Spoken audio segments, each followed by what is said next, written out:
سڵاتان لێبێت. بڵاوبوونەوەی ڤایرۆزی کۆرۆنا ژیانی هەموو مرۆڤەکانی خستە مەترسیەوە.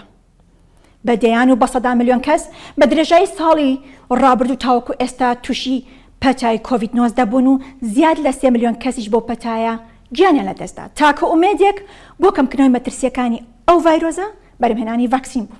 لە سەرەتای کانونی دووهەمی ساڵ 2020 دوای بڵاوبوونەوەی ڤایرۆسی کۆرۆنا زاناکانی کۆمپانیای بایۆنتێک دەستیان بە لێکۆڵینەوە بۆ بەرهێنانی ڤاکسین کرد.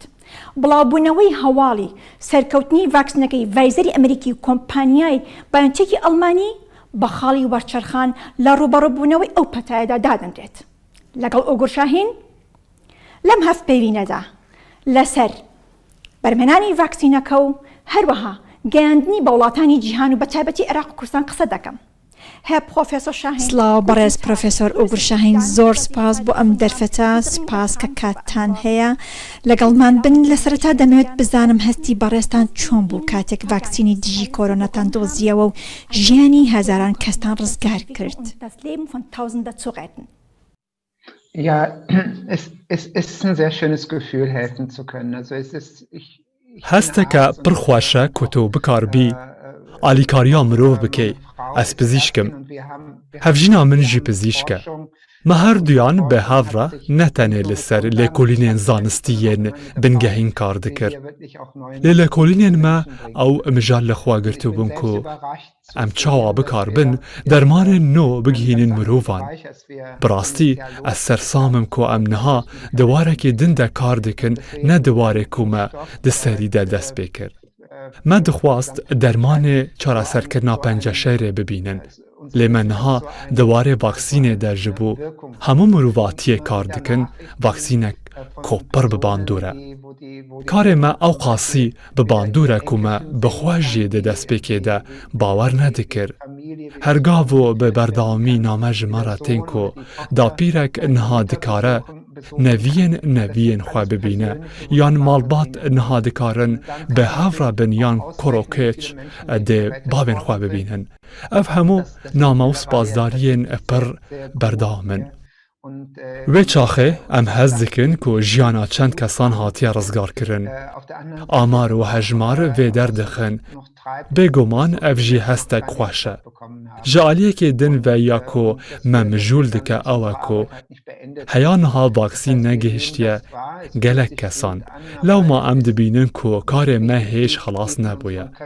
Em bi temamî hez bi vê dikin û li ser kar dikin.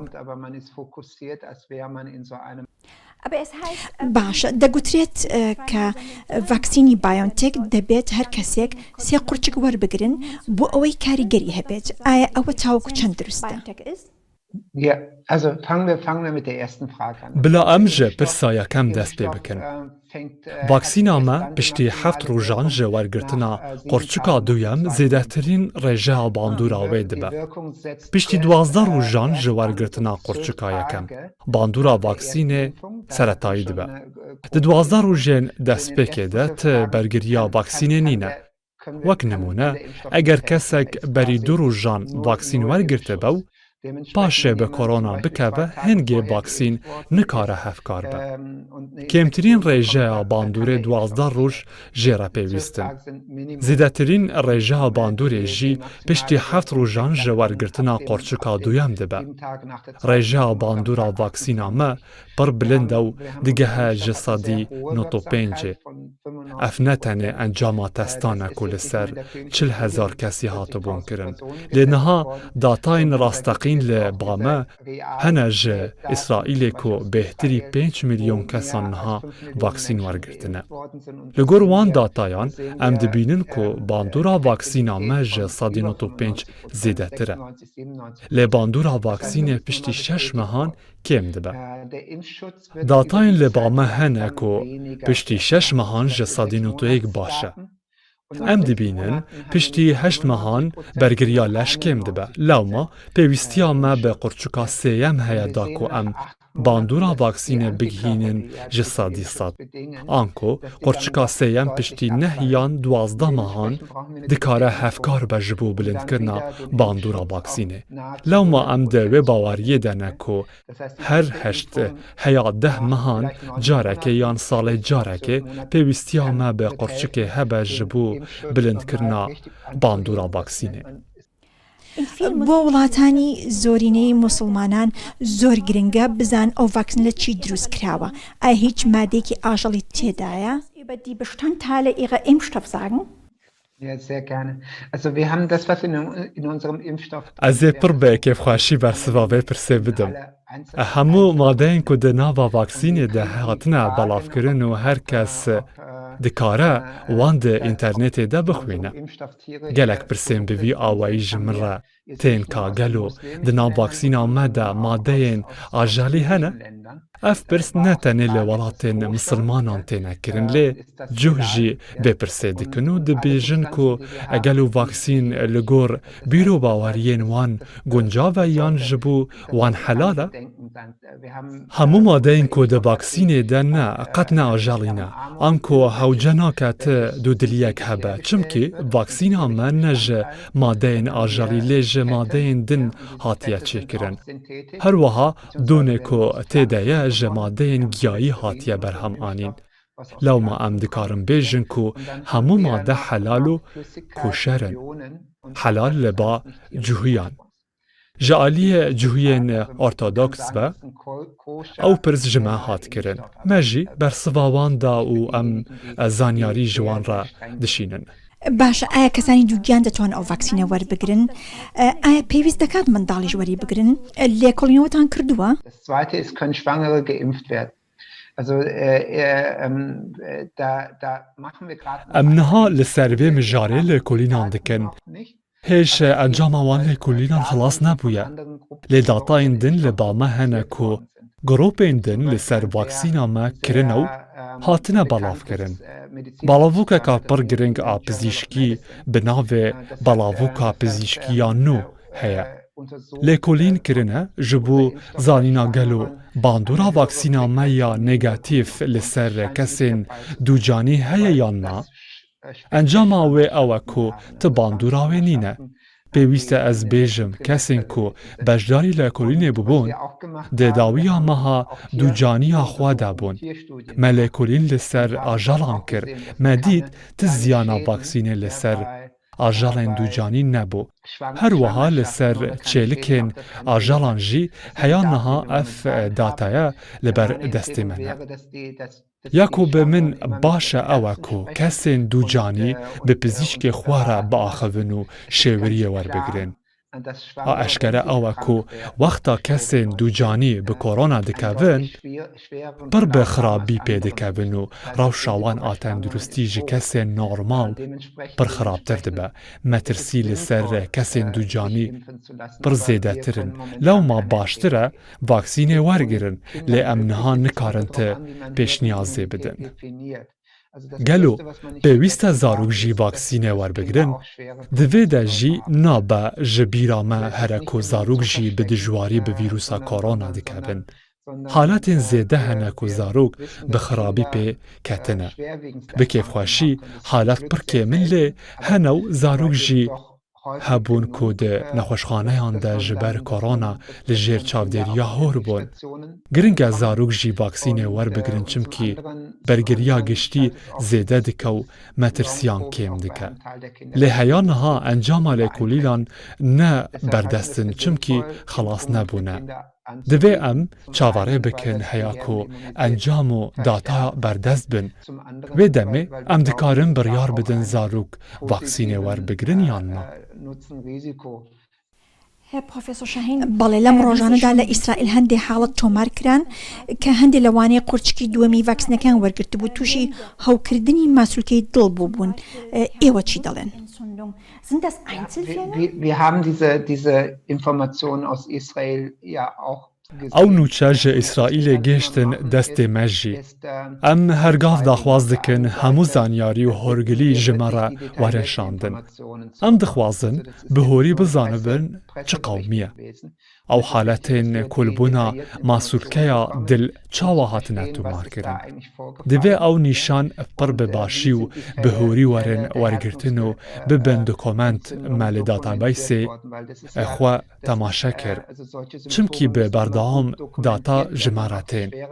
هەیە نەها بێهتری 200 میلیۆن کەسان ڤاکسین وەرگرتیە.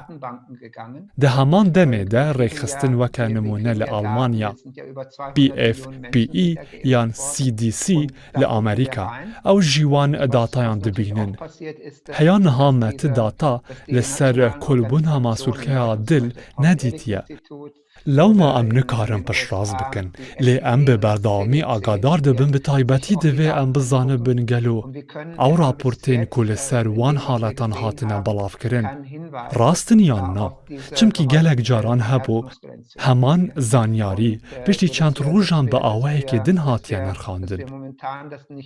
لێ ئەم بە جدی وەردەگرن چمکی بنگەها سەرەکەها دەرمانسازیە ئەوە کو دەوێ زیانا دەرمان نەبە. باشە ئایا ئەو ڤاکسینی لە ئەڵمانیا بەکاردەهێنرێت هەمان ڤاکسینەکە لە عێراق و هەرمی کوردستانیش بەکاردەهێنرێت؟ وەک بەڕێستان ئاگادارن لە سەرانسەری جیهان ڤاکسین کەمە بۆیە باس لەوە دەکرێت کە مافی بەرهێنانی بایۆنتێک و ڤایزەر بدرێت بە وڵاتانی دیکە تاوکو بتوانن ڤاکسینەکە بەرهەم بێنن. بەڕێستان چی دەڵێن؟ Also es ist keine Lösung, dass man jetzt einfach das Patentrecht rausgibt. ئەف قەت نەچارە سەریەک و ئەم بە هێسانی و ڕاستە مافێ بەرهەمانینە بدن هەموو ئالیان. لێ چارەسەریên din هەنێک و ئەم نەها دنرخینن. وەک نمونە دانام وڵاتە تایبەت بە کۆمپانیên بشیان تشتێکی باشە. تشتە هەری خراپ کو بقاومە ئەوە کو بەرهەمانینە بێ سنوور بقاومە. چمکی تو ji min dipirسî gelo vaksîna ku li Iraqê tê bikaranîn heman vaksîne ku li Almanya jî tê bikaranîn bi rastî pirsa herî giring e ev e. Çimkî em naxwazin vaksîneka kalîte nizm bidin Afriqayan welatên din. Divê bawerî bi horî bi hemûyan hatibedan. Em bi rêxistinan re diaxivin da ku em baweriye bidin kompanyeka berhemanînê. Pirsgirêk ew e ku ev niha qet nabe hevkar. Dema hevkar dibe di dawiya sala 2021 yan 2022 de em niha li ser vê gotûbêj dikin. Bi baweriya min li hemû aliyên wan pêşniyazan nehatiye fikrîn. Em bi korî mijûlî bêmijarêne. Berî ez werim vê hevpeyvînê ez di civînê de bom û me gotûbêj li ser wêyekê dikir ka em çawa bikarbin vaksînê bişînin welatên din bi şertê ku hemû vaksîn bi kalîteya bilind bin. Pirsgirêk pirin ku divê çareserî ji wan re werendîtin lê em li ser wan dixebitin. بەڕێز شاهین زۆر سپاس کە لەگەڵمانە بن. زۆر سپاس بۆ ئەم هەفپەیوینە. Dankeschön, ich habe auch noch eine Bitte. Beziehungsweise ich wollte was sagen. Ich möchte mich auch... زۆر سپاس. Ez dixwazim spasiya wan hemû medyakaran bikim ku hertim hewl dane bê alî kar bikin û zanyariyan bidin. A li ba min giring ew e ku wexta vîrusa korona peyda bû hemûyan bi berpirsyarî û bê alî kar kir û rapor çêkirin. Ev pir giring e. Çimkî tenê bi vî awayî gelek kes dikarin vaksînê wergirin û baweriya wan bi vaksînê zêdetir bibe. Zor spas. Ez pir kêfxweş bûm û hêvîdarim em van nêzîkan careka din bi hev re biaxivin. Nur dadurch können wir da erreichen, dass mehr Menschen auch geimpft werden und auch Vertrauen in den Impfstoff haben. Also ganz herzlichen Dank und ich freue mich, wenn wir bei Gelegenheit wieder miteinander sprechen können. زۆر سپاس بێگومان ئێمە بێلایەنین و هەر بێلایەنیش دەبین. زۆر سپاس بۆ ئێوە کاتێکی شاد. Ihnen auch. Tschüss. من جێگەڵمە ستودیۆ بەلای ئێوە زۆر سپاس کە لەگەڵمانە بوون.